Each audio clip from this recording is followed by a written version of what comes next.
Сегодня вы уже стали взрослыми. Перед вами уже новые задачи. Продолжить образование, получить специальность, найти свой путь и честно трудиться на этом пути. Мы все прекрасно знаем, что ради сегодняшнего дня, ради светлого будущего свою жизнь отдал наш первый президент Чеченской Республики, герой России Ахмат Хаджи Кадыров. Да Аллаху хвалу должен. И лучшие сыны нашего народа. Вы должны об этом помнить.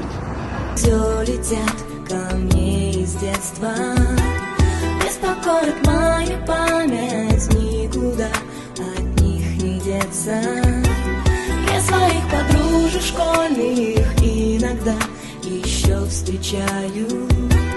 Оказалось, это больно, школа, я скучаю. Мы учились, мы влюблялись,